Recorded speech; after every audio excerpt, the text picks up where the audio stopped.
아이도 함께 요하실에 있답니다. 우리 한번 환영의 박수 하겠습니다. 아멘. 감사합니다.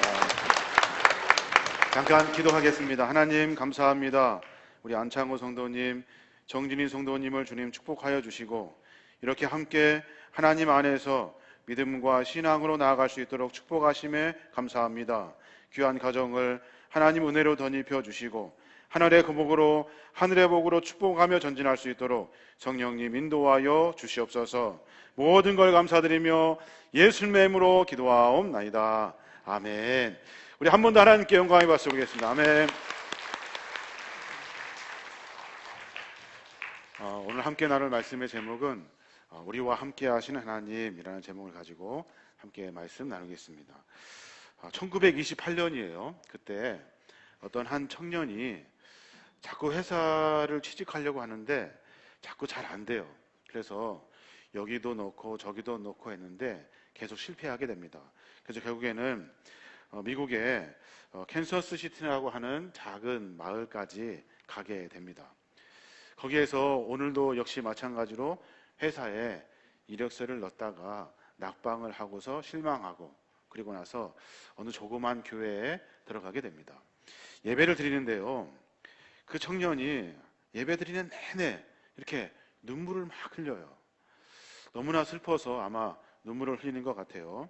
예배를 다 끝난 다음에 목사님이 그를 불러가지고 이런저런 이야기를 함께 나눕니다. 그는 뭐 하는 사람이냐면 나이는 19살이고요 만화를 그리는 사람이에요. 그가 그리는 작품을 회사에 이렇게 제출하고 만화 그리는 직업으로 취직하려고 하는데 잘 안 됐던 거예요. 돈도 없고 거할 곳도 만만치 않습니다. 그래서 목사님이 그러면 교회에 조그만 창고가 있으니까 거기에서 이렇게 좀 치우고 거하면 좋겠다고, 그리고 거기에서 있으면서 그림 공부를 좀 열심히 하라고 그렇게 조언해 주셨어요. 그 청년이 교회 창고에 들어가서 정리를 하고 한 6개월 정도 지나게 됩니다. 근데 거기에서 친구를 하나 만나요. 그 친구가 누구냐면 작은 쥐예요. 쥐. 창고에 들어가 보니까 자기만 있는 게 아니라 쥐들도 있고 이렇게 있더라고요. 그래서 그 청년이 그 쥐들과 친해지기 시작합니다. 처음에는 막 다 도망가요. 그러다가 먹을 것을 조금 놔두고 그리고 나서 조금씩 쥐들과 가까워지기 시작합니다. 이 청년이 누구냐면 월트 디즈니예요. 월트 디즈니. 거기에서 있었던 6개월의 짧은 시간이지만 그 시간 가운데 쥐하고 굉장히 친해지게 되고 그래서 미키 마우스가 탄생되게 됩니다. 목사님이 월트에게 그렇게 말해 주었대요. 뭐라고 말하냐면 하나님은 온 만물과 함께 하시고 사랑하신대요. 서로 쥐 이야기도 하고 함께 이렇게 지내면서 하나님이 쥐도 사랑하신 것처럼 월트 당신도 사랑하십니다. 하나님은 어떤 분이시냐면 온 만물과 함께 하시는 분입니다 라고 이렇게 소개해 주었대요. 월트가 그 말을 깊이 새깁니다. 그리고 월트 디즈니에서 그 신념을 가지고 하나님 우리와 함께 하신다는 신념을 가지고 여러 일들을 하게 되죠. 오늘 본문에 보면 예수님의 탄생에 대한 이야기를 기록하고 있어요. 예수님의 탄생은 그날 그 시에 시작된 것이 아닙니다. 이미 구약에 오래전부터 시작된 이야기고 예언의 말씀을 통해서 수도 없이 메시아의 오심을 선포해 주셨던 그런 기적적인 일이 바로 예수님의 탄생이에요. 예수님의 탄생을 가만히 보면 그렇게 말해요. 이사야 7장 17절에 보면 동정녀가 잉태하여 아들을 낳을 것이니 그 이름을 임마누엘이라 하라 그렇게 명령해 주어요. 임마누엘이 무슨 뜻인지 다 아시죠? 어제 우리가 함께 말씀 나눴는데 임마누엘은 하나님이 우리와 함께 하신다라는 그런 뜻이에요. 하나님은 어디에 계십니까? 하나님은 하늘에 계시는 줄 알았더니 하늘에서 우리에게 찾아와 주셔서 우리와 함께 하신다라고 약속하신 분이 하나님이에요. 그래서 하나님이 독생자 예수 그리스도를 우리에게 보내어 주셨고 예수님을 믿는 모든 사람들이 주님과 함께 살아갈 수 있도록 우리에게 많은 것들을 허락해 주신 거예요. 예수님이 그럼 왜 오셨을까요? 왜 오셨을까요? 오늘 그 이야기를 같이 나눠보려고 해요. 예수님이 이 땅에 오셔서 왜 우리와 함께 하시냐면 두 가지 이유가 있습니다. 하나는 뭐냐면 우리를 구원하시려고 그러셔요. 구원하시려고. 죄 많은 우리를 구원하시려고 예수님이 우리와 함께 하시는 겁니다. 21절 말씀에 보면 그런 말씀이 있어요. 아들을 낳으리니 그 이름을 예수라 하라. 이는 그가 자기 백성을 저희 죄에서 구원할 자심이니라 하니라. 그래요. 이름을 예수라고 지으래요. 그리고 나서 예수의 이름의 뜻과 같이 온 백성들을 죄에서 구원할 자다라고 이렇게 선포해 주셔요. 예수님은 우리와 함께 하시면서 우리가 죄로 말미암아 죽을 수밖에 없는 우리를 건져주시고 구원해 주시는 분이 주님이셔요. 미국 선교사님의 이야기를 제가 읽은 적이 있어요. 돈 리처든 선교사님의 이야기인데 거기에 보면 선교사님이 인도네시아에서 선교의 사명을 감당합니다. 거기에 있는 부족들에게 복음을 전하는 거예요. 그가 간 섬이 어디냐면 자야라는 섬이에요. 자야라는 섬. 그 섬의 특징이 뭐냐면 자야라는 섬에는 식인종이 살고 있습니다. 식인종. 식인종이 뭔지 아시죠? 사람을 이렇게 잡아먹고 사는 식인종이 사는 부족이에요. 거기에 돈 리처든 선교사 부부가 자야섬에 복음을 전하러 들어갑니다. 그런데 거기에 가보니까 부족들의 싸움이 치열합니다. 아주 치열해요. 너무 싸움이 깊어져가지고 정말로 회복이 잘 안 돼요. 그래서 부족이 화해를 요구할 때가 있어요. 이렇게 힘이 없는 부족이 힘이 센 부족에게 화해를 요구할 때, 그때 어떻게 하냐면 그 족장의 아이를 그 상대편의 부족에게 이렇게 전해주어요. 그럼 어떤 일이 벌어지냐면 저는 그 책을 읽으면서 아이를 혹시 잡아먹는 것 아니야? 이렇게 걱정했는데 그 아이를 그 부족이 받아서 키웁니다. 그 부족에게는 상대편이 이제 그 아이가 우리에게 있으니까 서로 싸움을 걸거나 하지 않을 것이다 라는 신뢰를 가지고 그 아이를 키운대요. 만약에 그 화해가 깨트려뜨리려면 내가 그 부족을 정복하고 싶으면 전쟁을 해야 되겠죠. 그러면 족장의 아이는 제일 먼저 죽습니다. 그런 자야의 부족의 풍습이 있었대요. 그 아이의 이름이 뭐냐면 다른 것이 아니라 평화의 아이, 화해의 아이라고 이렇게 이름 붙여서 서로 부족 간의 화해를 이루었대요. 한참의 시간이 흐릅니다. 2년 정도 시간이 흐렀을까요? 다시 부족 간에 엄청난 싸움이 시작되게 됩니다. 또 치열하여서 많은 사람이 죽게 돼요. 양쪽 다 너무나도 많은 사람이 죽어갑니다. 그때 어느 한 부부가 아이를 안고 양쪽 부족의 가운데 언덕에 딱 섭니다. 서서 그 아이를 평화의 아이로 부족에게 내어주려고 작정하고 서 있는 거예요. 그 아이가 누구의 아이냐면 리처든 선교사님의 아이예요. 1년밖에 안 된 아이를 부족에게 내어주려고 한 거예요. 서로 화해하십시오. 서로 평화를 이루십시오. 서로 죽이려고 하는 죄에서 해방되십시오 라고 하는 마음으로 리처든 선교사의 아이를 부족에게 내어줍니다. 그때 양쪽의 부족의 사람들이 큰 소리로 웁니다. 함성을 지르며 눈물을 흘려요. 왜 그러냐면 그 사랑이 너무 커서. 우리도 그 아이를 내어주기가 너무 어려워서 서로 계속해서 다 죽을 때까지 싸우려고 작정했는데 백인 선교사 부인의 그 아이를, 아무 상관없는 그 아이를 우리 부족에게 내어주었다는 거예요. 그래서 양쪽 부족이 엉엉 울면서 그 평화의 아이를 함께 키웁니다. 함께. 그러면서 복음의 문이 열리게 되고 인도네시아 자야족, 그 식인종이 사는 그 마을에 예수님의 사랑이 전파되게 됩니다.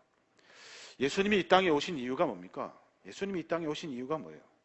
서로 싸우고 서로 죽이고 서로 미워하고 평화가 깨진 곳에 예수님이 우리에게 찾아와 주셨어요. 하나님이 자기 아들 독생자 예수 그리스도를 우리에게 보내어 주셨어요. 그리고 죄 있는 사람들은, 싸우려고 하는 사람들은, 평화를 깨트리려고 하는 사람들은 예수를 바라보라고 우리에게 명령해 주셨어요. 그분은 우리를 위해서요, 십자가의 고초를 당하시고 십자가의 죽으심으로 말미암아 우리의 죄를 다 사하신 구원의 예수님이셔요. 우리 모두가 다 세상을 살아가면서 죄를 짓습니다. 그 죄 중에 가장 큰 죄는 상대를 죽이려고 하는 죄일 거예요.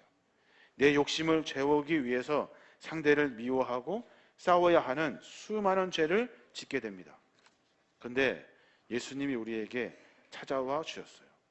예수님은 우리의 죄를 사하시기 위해서 예수님을 우리에게 보내어 주셨고, 예수님께서 우리의 삶 가운데 개입하셔서 죄를 해방시켜 주시고 평화를 이루도록 만들어 주신 분이 하나님이셔요. 우리가 예수님을 기억할 때마다 그 하나님을 꼭 기억하셔야 하는 겁니다. 또 하나, 임마누엘, 하나님 우리와 함께 하시는 주님께서 우리에게 찾아오신 또 하나의 이유가 있어요. 그 이유가 뭐냐면 큰 기쁨, 새 기쁨을 주시려고 우리에게 찾아와 주셨어요. 누가복음 2장 10절부터 보면 그런 말씀이 있습니다. 천사가 이르되 무서워 말라, 내가 온 백성에게 미칠 큰 기쁨의 좋은 소식을 너희에게 전하노라. 오늘날 다윗의 동네에 너희를 위하여 구주가 나셨으니 곧 그리스도 주시니라. 그래요. 주께서 우리에게 오신 이유가 뭐냐면 큰 기쁨, 좋은 소식을 전해 주려고 우리에게 찾아와 주셨대요. 한번 생각해 보십시오. 가장 큰 기쁨의 소식이 뭘까요? 가장 큰 기쁨의 소식, 그것은 뭐냐면 우리가 새 삶을 사는 겁니다. 새로운 삶. 전에 옛날에 죄 가운데 있었던 내 모습을 주님의 말씀으로 새롭게 결단하고 각오해서 이제 지금부터는 내가 주님의 말씀으로 새로워지겠습니다. 전에 죄에 얽매여서 내가 엉망으로 살았던 내 모습을 이제 청산하고 하나님 말씀으로 예수 그리스도를 영접하고 새 생명으로 새롭게 출발하겠습니다 라고 하는 것이 인간의 가장 큰 기쁨일 거예요. 죄로 인해서 얽매였던 우리의 죄가, 그로 말미암아 죄 속에 빠져들었던 우리가 예수 그리스도로 말미암아 새로워지는 겁니다. 여기서 말하는 큰 기쁨, 좋은 소식은요, 너가 이제 새로워질 수 있어, 너가 이제 예수로 말미암아 새로워질 거야 라고 하는 희망의 메시지가 그 안에 들어있어요. 그래서 그 소식은 기쁨의 소식이 된 겁니다. 종교 영화 중에 큰 대작이 있어요. 율 브린너의 그 작품인데 거기에 보면 왕 중의 왕이라는 그런 작품이 있어요. 거기에 세이실 드밀이라는 감독님이 있어요. 그 감독이 어떤 영화를 만드냐면 예수님의 그 고난의 십자가의 영화를 만듭니다. 왕 중의 왕이 누군가 하는 것을 영화를 통해서 보여주려고 하는 거예요. 거기에 엑스트라를 모집합니다. 한 300명쯤 되는 엑스트라를 모집해요. 예수님이 십자가를 지시고 그 골고다 언덕으로 가는데 주변에 있는 군중들이 예수님께 대하여 막 모욕을 하고 욕을 하고 그리고 불만 섞인 얼굴로 예수님께 대하는 그런 엑스트라예요. 그래서 LA에 갑니다. 가가지고 제일 피곤하고 제일 성질 더럽고 그리고 거친 사람들을 엑스트라로 다 모읍니다. 이제 영화가 준비하려고 이제 영화 액션이 들어가는데 예수님께서 십자가에 달리시기까지 그 여정을 그 엑스트라와 함께 걸어가게 됩니다. 마지막 예수님이 십자가에 못 박히는 장면이에요. 그때 감독이 사람들에게 선포합니다. 여러분 딱 2분만 십자가를 묵상합시다. 그래요. 십자가를 묵상합시다. 모두가 다 감독이 시키니까 눈 감고 고개 숙이고 묵상합니다. 그런데 저 끝에서요, 누군가 찬양을 부르기 시작합니다. 기쁘다 구주 오셨네. 기쁘다 구주 오셨네. 그 찬양이 사람들에게 들리기 시작합니다. 그 찬양을 갑자기 모두가 다 함께 부르기 시작해요. 그 찬양이 끝난 다음에 고요한 밤 거룩한 밤이 또 저쪽에서 시작되기 시작합니다. 300명의 수많은 스태프과 많은 사람들이 그곳에서 예수님을 찬양하기 시작합니다. 그리고 나서 가장 피곤하고 가장 거칠고 가장 험악한 사람들로 엑스트라를 다 꾸며놨는데 그 안에 기쁨이 넘치기 시작하더라고요. 찬양 한 곡, 두 곡을 부르면서 감독이 그 찬양을 멈출 수가 없어요. 그만하라고 말할 수가 없어요. 모두가 다 기쁨의 도가니에 빠져듭니다. 예수님을 영접하게 되고 내가 이제 새 삶을 살 수 있구나 하는 희망을 모두가 다 갖게 돼요. 찬양을 마친 다음에 그리고 모두가 다 고백합니다. 저는 이제 과거에 옛날에 거칠고 험하고 죄악 속에 살았던 삶을 다 청산해 보시고 나는 이제 예수님을 내 안에 모시며 살겠습니다. 영화는 그렇게 해서 잘 마무리됩니다. 감독이 회고록에 그런 글을 남겨요. 그날 내 생애의 최고의 순간이었다. 그날이 내 생애의 최고의 순간이었대요. 놀라운 은혜를 경험했다는 거예요. 사랑하는 여러분, 가장 기쁜 일이 뭘까요? 돈 많이 버는 일이 가장 기쁜 일일까요? 어디에 올라가서 합격하여서 권력을 차지하는 것이 가장 기쁜 일일까요? 그렇지 않습니다. 가장 기쁜 일은 내가 새로워질 수 있다. 내가 새로워졌구나 라고 하는 소식이 가장 기쁜 소식이에요.